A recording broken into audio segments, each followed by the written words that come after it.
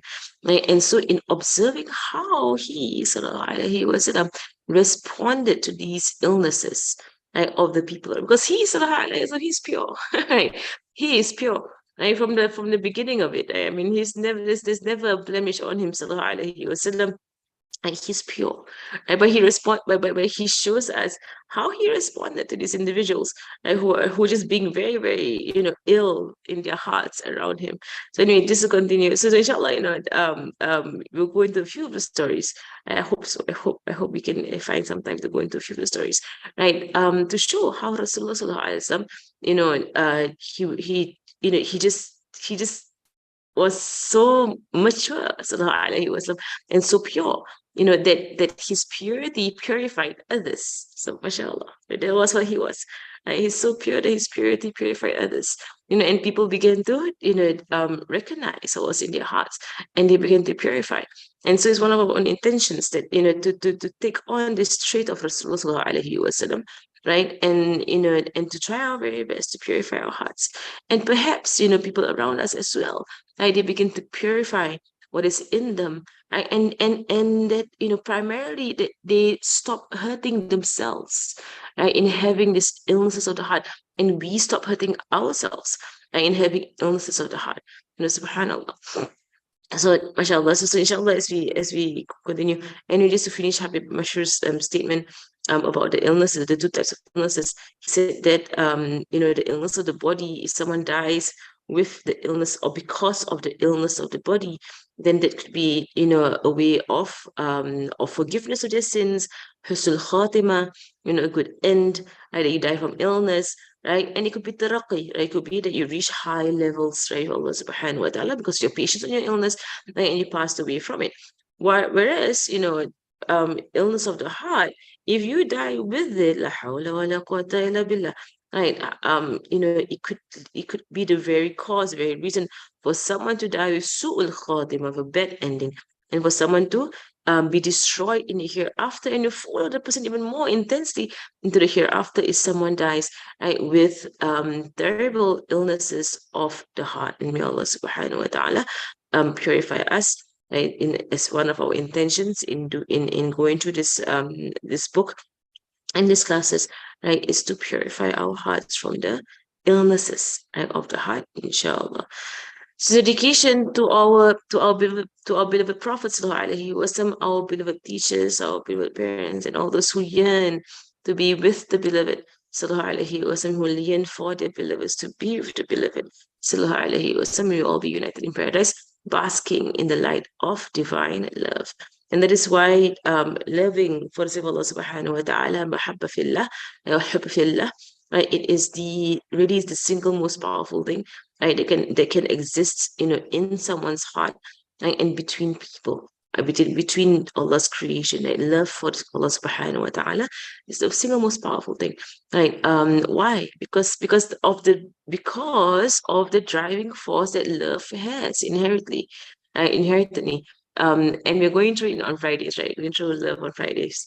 But just to say, right, that is why we try, we try our best to fall in love with our Prophet ﷺ over and over and over and over again, right? Because love is an emotion, it's a force, right? It is a way in which major transformation happens in an individual, right? And we see this over and over again in the Sahaba, right? In the Sahaba, once they fall in love with Rasulullah Sallallahu Alaihi Wasallam, you will see that transformation in them that, nothing else can do except love, right? So, like even Sayyidina Abu Sufyan, Sayyidina Abu Sufyan, not Sayyidina Abu Sufyan, I'm another one, Safwan, right? Not Safwan, Suhail, Suhail. Because I was thinking which is the Sahaba was this, right? The one whereby one of the stories of Sayyidina Suhail, right? No, I'm saying Suhail bin Amr, right? So basically, like when he was the one, like he was the one who came, right, to speak to Rasulullah sallallahu alaihi wasallam during Hudaybiyah, right? So I'm gonna point to a few stories here and there in the seerah, right? Inshallah, we learn from them. Right, so Suhail, he was the one that when the Muslims came for Umrah, right, Rasulullah had dreamt that they were going to go for Umrah, they packed up, they prepared, and they went for Umrah, right? But the disbelievers at the time, they were not ready, right? They were not ready to have the Muslims walk right into Mecca and do their Umrah, in front of their very eyes. It was too humiliating for them, right? They had suffered several defeats, right? And now for the Muslims to to walk right into Mecca and do their Umrah, right? That would be rubbing salt on their wounds, right? So it was too hard for the disbelievers to allow for that to happen, right? So anyway, so that was where it led to the Treaty of Hudaybiyah, right? Whereby Sayyidina Suhail, and he was sent out, right, by the Quraysh, by the disbelievers.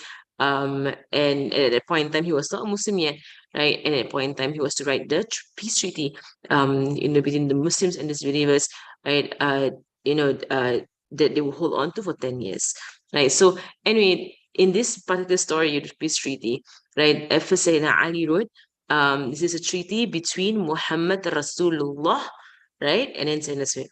Right. So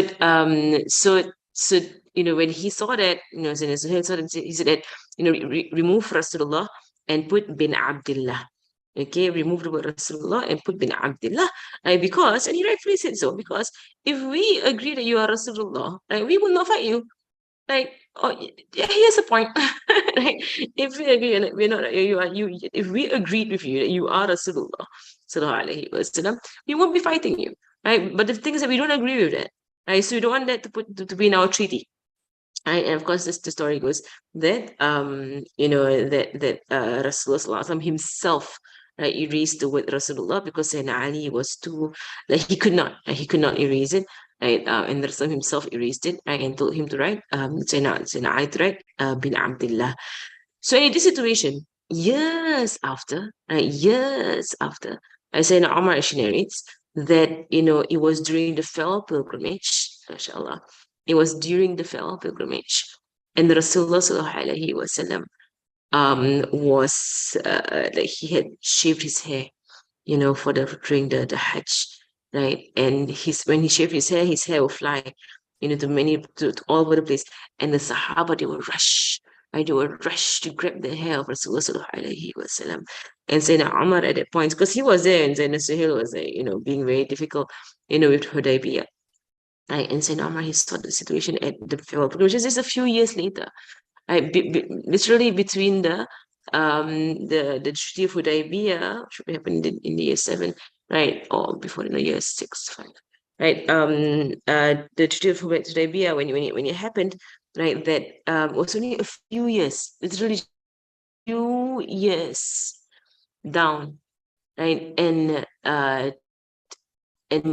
Mecca was conquered, and the Muslims were doing their Hajj, right, in Mecca that year. So Umar, he saw in Sayyidina Suhail, right, that he was rushing to grab the hair of Rasulullah sallallahu alaihi wasallam, and he placed it on his eyes. Right? He placed it on his eyes. And he said he remembered just a few years ago, he had refused to put down the word Muhammad Rasulullah. right? He had refused it. Right? And it's a few years later, the same individual, the same person, right, rushing to grab the hair of Rasulullah and to put onto his eyes, the corners of his eyes, and to keep the hair of Rasulullah, mashallah. But that is basically an example of what love can do. Right? It's an example of what love does to a person. Right? It's a full flip, it's a full 100, 300, 180, a full flip, of an individual, right? Fully, right? You find Sayyidina Khalid bin Walid, you'll find, Sayyidina Umar bin Khattab, right? Sayyidina Khattab is a very clear example. And in fact, towards the end of the life of Rasulullah comes the famous hadith whereby Sayyidina Umar says to Rasulullah, Ya Rasulullah, I love you, right, more than my family and my wealth, right? Except this very self that's between my two sides. And he's so honest in that way. It's in Amar, he's so honest that he even said it in that way. Right. And the Rasul said to him, no, Amar, right? But a person does not reach true belief or complete belief until I am more beloved to him than his family and his wealth, and even his self is between his two sides. And Sayyidina Umar, he took a while, right, to remove his nafs from himself. Right? He actually took a while to remove it, right, and to place Rasulullah above, right, it, right, and then he finds, Ya Rasulullah, I love you more than my family and my wealth, and even this nafs that is between my two sides, right, myself, right, and the Rasul said, Al-an ya Umar, right, now, O Umar, that you have reached you have reached complete iman, mashallah. Right, so mashallah, we intend love, right, we intend love, we intend to get love, right, in the truth of the meaning of the word love, and we intend to love our beloved Prophet Sallallahu Alaihi Wasallam. Okay, so the forward here, and I actually like the forward, and I can't remember, I think it's Zamarda who wrote this forward, not me, it's not me. It's Zamarda who wrote it. Right, so she begins, Bismillah ar-Rahman ar-Rahim. So she begins, it's Zamarda, she begins, Bismillah ar-Rahman ar-Rahim. All praises belong to Allah subhanahu wa ta'ala, God of the worlds. May peace and salutations of Allah subhanahu wa ta'ala be on the leader of all leaders, the pride of creation, our beloved Prophet Muhammad sallallahu alaihi wasallam, and unto his family, companions, and all those who follow in their footsteps in excellence till the day of judgment. We are now living in a time of confusion, a time where the stage is being set for the biggest trial of the end of time, the Dajjal. Sounds like me, yeah, but I don't think it's me. Anyway, it's no idea. It is described by the Prophet sallallahu alaihi wasallam that the Dajjal will have with him paradise and hell. But his hell is paradise in reality, and it's paradise hell in reality. Confusion will be widespread. Already as it is today, we find it difficult to differentiate true from falsehood, right from wrong. Hence, it is now crucial for us as nurturers of the next generation of the Ummah and the Prophets Muhammad sallallahu alaihi wasallam to stand strong hand in hand on the lighted path of truth. Okay, I want to stop you for a while. So mashallah, we begin with Bismillah ar-Rahman ar-Rahim, and we praise Allah subhanahu wa ta'ala, and we send our salawats onto our beloved Prophet sallallahu alaihi wasallam, the leader of leaders, mashallah, right? And he's like sallallahu alaihi wasallam, this beautiful title that he has, sallallahu alaihi wasallam, the leader of leaders, right? The one to be taken as a guide and a leader in every situation in your life. Every situation. Right? So no matter what's happening to you, what's going on with you, right? You ask yourself, right, what do you think is the what do you think, right, will be the response of the Prophet Sallallahu Alaihi Wasallam if this very thing is happening to him right now? What is his response? How will he, interact with this individual? How will he respond to the situation? Right? How will he, how will he, have his, his behavior, right, in regards to the situation? And of course, even for myself, I mean, especially for myself, not even especially for myself, I find it very hard, right? Because I know how he will respond. I can just imagine his response, right? Sallallahu alaihi wasallam. And I know it's so hard for me to reach there, right? To just be the like to be bigger, he's always the better person, because he is the better person. He is the best person. Sallallahu alaihi wasallam. So he's always the better person, right? And this is the hardest thing. And to always be the better person, right? In the sense, to be the bigger person, right? The bigger person, the more mature person, the more, and this is basically what we're doing, right? In this series of being connected to the beloved Prophet, Sallallahu alaihi wasallam, that is basically about life and about human beings around us, basically. And also, in our interactions with our own selves, right? To bring ourselves higher on a level, right? To bring ourselves higher, right? And to learn to be more, more deserving, of, it's a title now, it's a title, right, that we've been given. We didn't earn it, right, of being the ummah of Rasulullah sallallahu alaihi wasallam, right, to be someone, to be people, right, who embody the meaning of being the ummah of Rasulullah sallallahu alaihi wasallam. Then people look at us, they see that, yeah, these are the followers of the Prophet Muhammad sallallahu alaihi wasallam. They exactly embody, right, what he stood for, sallallahu alaihi wasallam. So, mashallah. Right, so he's a leader of all leaders. So in all that we do in our life, right, look into your life, look into your intentions, look into your heart, right, look into your interactions, look into your speech, right, look into everything about you, right, and just strive, okay, strive, okay, inshallah, right, and you will get there, inshallah, get there. Right, you see the Prophet Sallallahu Alaihi Wasallam in front of you wherever you go, right, and think to yourself, what should be the behavior right now, and what should be the response right now, what should be the interaction right now, what should be the emotion right now that's coming through my heart. So, and we know emotion is, there is right and there is wrong emotion, and we don't believe in our zaman whereby everybody has to be, what's the word you're saying in now, the zaman, validated. That's all right. They always use this word nowadays. Right. Your emotions have to be validated. This that concept in our Zaman has no place in our religion, by the way. So I keep seeing it all around. Oh, you're validated in how you feel. Oh, you're validated. Whatever you feel, you're validated. La hawla wa la quwwata illa billah. No, right. In our religion, there is guidance. Guidance. Right? So a lot of stuff that you feel as emotions, they are not valid, and they should not be validated by the people around you. And that's toxic. It's a toxic culture, right? For people to go around making other people feel that, oh, your emotions, they are validated, right? Your emotions, that they are correct. You can continue with this disease of the heart, right? And continue destroying yourselves and destroying the people around you. La, no, like not at all. Okay, so that is like, I get so annoyed whenever I see it. Whenever I see the like people speak about, validating yourself. And it's something from modern day psychology. I know where it's coming from, but it's from the modern day, or from this culture of self entitlement, right? Which is so against the Sunnah of Rasulullah. This entire culture of, being self entitled. Right? La hawla wa la quwwata illa billah. We're in the Maulid Ibrahim book. A sip of beauty from, I think, is it a sip of beauty from Maulid Ibrahim. We're in that book.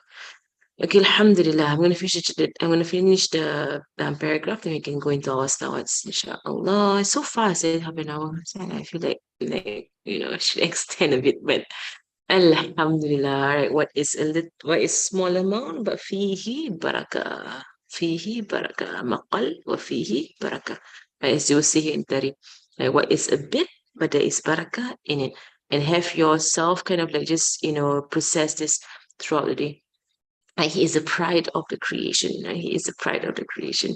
And if anything, on the day of judgment, the one thing that we want to say is that we loved him, sallallahu alaihi wasallam. The one thing I want to say is that we loved him, sallallahu alaihi wasallam. So when all else fails, and like I know for myself, like all the deeds will fail. There's nothing that's gonna show in the day of judgment, like, except that, and yeah, Rasulullah, we said your name one time. We said salawats to you one time. We claimed that we love you. We tried to love you to the best of our ability. Just, I just have that hope that's what's going to shine through on the day of judgment. And then we sit your name. Sit your name and we try. Inshallah. And what else do you want to show? Right? What else do you want to show on the day of judgment? Your deeds. There's nothing there. You know what you've done. There's nothing there.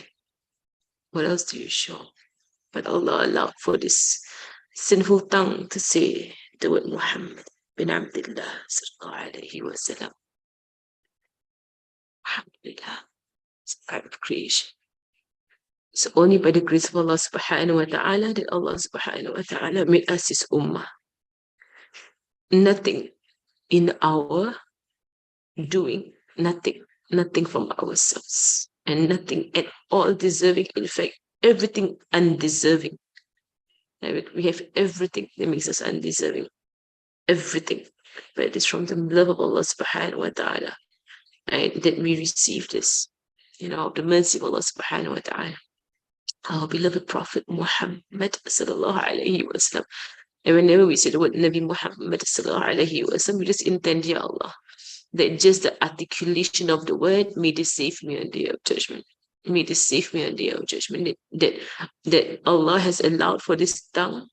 Right? Because in the hadith of Rasulullah sallallahu alayhi wa sallam, a person whose blood has been mixed with love for me, that means love for the Prophet sallallahu alayhi wa sallam, then the hellfire is haram on this person, haram to touch this person. So I just have hope. I don't even know the love that we have. Is it true? Is it not true? Is it accepted? Not accepted? Is it even called love in the first place? Do we have that? Because our actions, contradict the love that we claim. So I just hope that just maybe just a physical articulation of the word Muhammad sallallahu alaihi wasallam, that this tongue of ours gets saved on the day of judgment. And unto his family and companions and all those who follow in their footsteps in excellence till the day of judgment. So inshallah tomorrow, or no, not tomorrow, next week, I will continue with this part. Inshallah. وصلى الله على سيدنا محمد وعلى آله وصحبه وسلم والحمد لله رب العالمين. الفاتحة. أن الله يرزق العلم نافعا والعفو والاستعليم ودلالة على الهدى ويسر به قلب النبي محمد صلى الله عليه وسلم وإلى أرواح معالمينا ومشايخنا والذوي الحقوق علينا وإلى حضرة النبي محمد صلى الله عليه وسلم. الفاتحة.